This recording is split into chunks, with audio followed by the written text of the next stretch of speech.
नमस्कार, मी गुरुवर्य कृष्णा मांगरे. आज बऱ्याच जणांनी मला प्रश्न विचारले होते की घरामध्ये नजरबाधीसाठी किंवा घरात काही वाईट शक्तींना न येण्यासाठी असं काही तुमच्याकडे उपाय वगैरे असतील तर मला कळवा.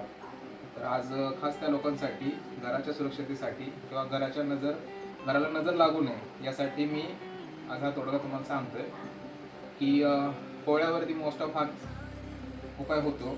अमावस्या, पौर्णिमा किंवा शनिवार या दिवशी हा उपाय करायचा आहे की ज्या घरामध्ये सतत भांडणं, किरकिर आणि नजरबाधा यासारखे जर दोष होत असतील तर त्याच्यावरती हा उपाय म्हणून मी हा कोवळ्याचा उपाय तुम्हाला आता सुचवत आहे. तर सर्वप्रथम एखादं चांगलं असं व्यवस्थित पद्धतशीर कोवळं बघून घ्या, ते तुम्हाला योग्य वाटेल. मार्केटमध्ये आता भरपूर प्रकारात कोवळं अवेलेबल आहेत, त्यापैकी घेऊन यायचं. एखादा शनिवार किंवा अमावस्या, पौर्णिमा अशी तिथी बघून हा उपाय करायचा आहे. सगळ्यात आधी एखादं कोवळं घेऊन त्याच्यावरती कुंकवाने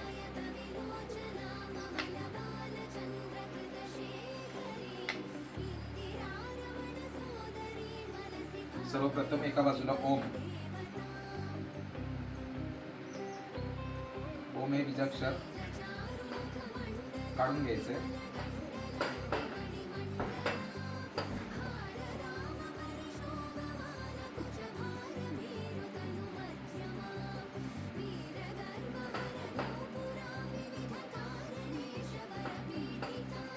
अशा प्रकारे आणि त्याच्यानंतर त्याच्या अगदी मागच्या बाजूला पुन्हा एकदा कुंकवाने, कुठलं वापरत असेल ते कुंकू त्याच्याने त्रिशूळ काढून घ्यायचं.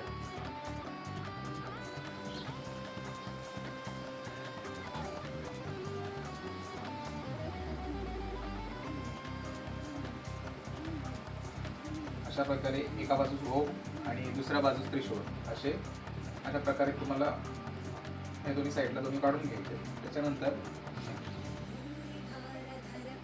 हा जो शेंडीकडला भाग आहे कोवळ्याचा, हा जो शेंडीकडला भाग आहे, या शेंडीकडल्या भागावरती थोडीशी हळद, कुंकू आणि गुलाब वरती ठेवून तुमच्या देवाऱ्यात किंवा तुमच्या इष्टदेवासमोर हे उभं करायचं.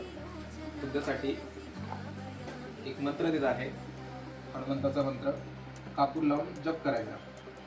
जपाने ते अभिमंत्रित करून त्याच्यानंतर ते कोवळं अशा एका लाल फडक्यामध्ये बांधायचं.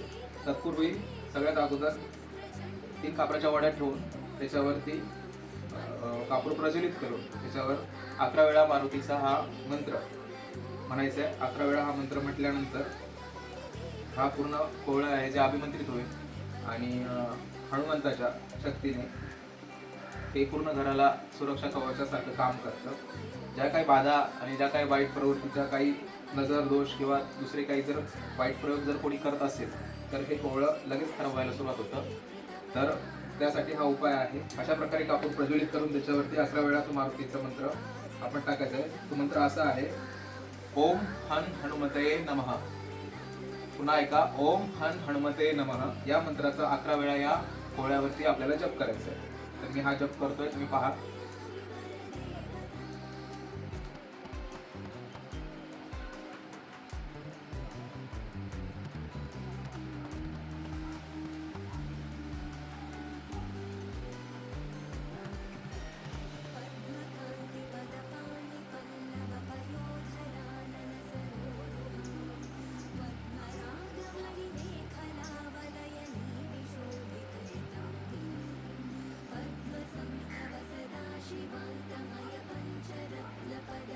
अशा प्रकारे हा जप पूर्ण झालाय.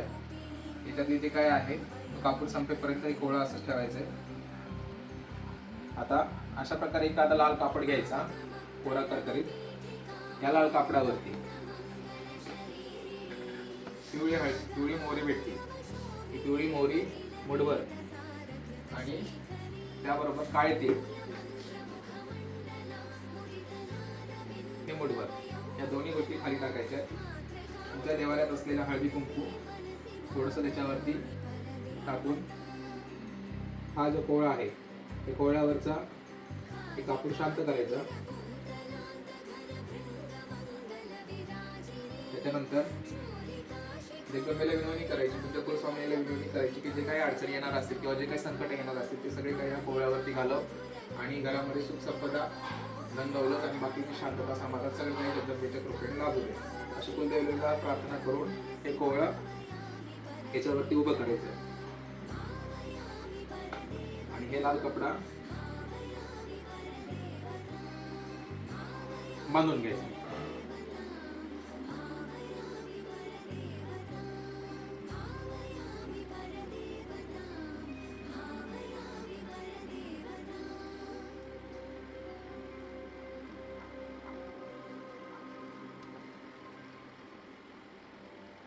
अशा प्रकारे हा पूर्णपणे टाईटली बांधून घ्यायचा, जेणेकरून याच्या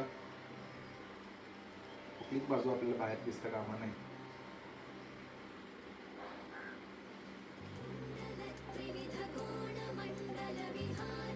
आणि हे कोवळं तुमच्या घराच्या बाह्य दिशेला सर्वप्रथम कोणी घरी आल्यावरती सगळ्यात अगोदर नजर त्याची याच्यावरती पडेल अशा पद्धतीमध्ये घराच्या बाजूला बाहेरच्या बाजूला हे बांधणं गरजेचं आहे. हे बांधल्यानंतर जसं जसं काही विघ्न किंवा काही बाकीच्या गोष्टी जर तुमच्या कुटुंबावर येत असतील किंवा घरावर येत असतील तर त्याच्यावरती जाऊन हे कोवळं खराब होतं. जसं हे कोवळं खराब झालं तसं हे कोवळं चांगल्या पाण्यामध्ये किंवा घाण पाण्यामध्ये विसर्जित करून टाकायचं आणि त्याच्या जागी मी सांगितलेल्या या उपायाप्रमाणे पुन्हा एकदा ते आपल्या घरासाठी आणि घराच्या संरक्षणासाठी हे पुन्हा घराच्या बाहेर हे बांधायचं. पुन्हा भेटूयात नवीन व्हिडिओमध्ये. धन्यवाद.